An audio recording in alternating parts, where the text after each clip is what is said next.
In the bustling town of Jericho, many years after Elijah was taken to heaven, a community of prophets thrived under Elisha's gentle yet determined guidance. These men, eager to learn but always pressed by the limitations of their humble means, had a problem. Their meeting place had grown too small. Each morning, the air was filled with the buzzing energy of lessons, prayers, and hopes for the future. But as more disciples gathered, it became evident they needed a new home to study God's Word.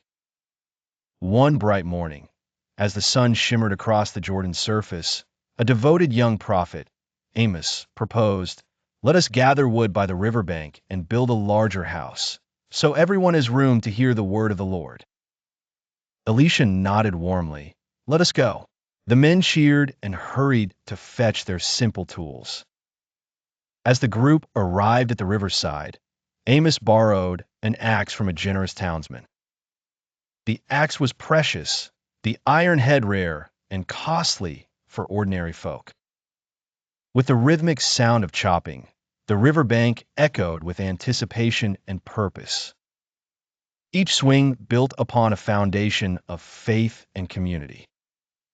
Suddenly, as Amos raised the borrowed axe high, the iron head soared off the handle and plunged into the deep, murky waters. A hush fell over the group as Amos stared in horror. He fell to his knees beside the river, clutching the useless handle, his eyes welling with tears. "Oh, my master," he cried out, "it was borrowed." Elisha approached, placing a comforting hand on Amos' trembling shoulder. "Do not worry," spoke the prophet. The debts of the poor were heavy, and losing such an axe meant years of repayment. The others watched anxiously, their faith mingling with doubt. Would God concern himself with so small a loss?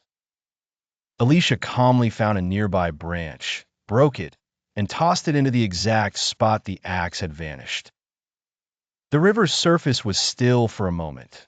Then, as if summoned by unseen hands, the iron axe head rose and floated, gleaming in the morning light. The men gasped in awe. "Lift it out," Elisha instructed. Amos, disbelief melting into joy, reached out and grasped the floating axe head. The crowd broke into praise and laughter, glad for more than just the recovered tool. They had seen, firsthand, the kindness of God in the most modest circumstance. Word of the miracle spread quickly, gladdening the townsfolk's hearts. The borrowed axe was carefully returned, and the new house for prophets was built, its wooden beams standing as a testament to God's attentiveness, to tools, to debts, to every anxious heart. From that day forth, whenever Amos labored, he remembered that God not only parted seas and shattered walls, but he also cared enough to recover an axe head for a worried prophet on a riverbank. The lesson of the floating axe head is simple. God's care reaches into even the smallest worries of our lives, for nothing is too trivial for his love. Cast all your anxieties on him, because he cares for you.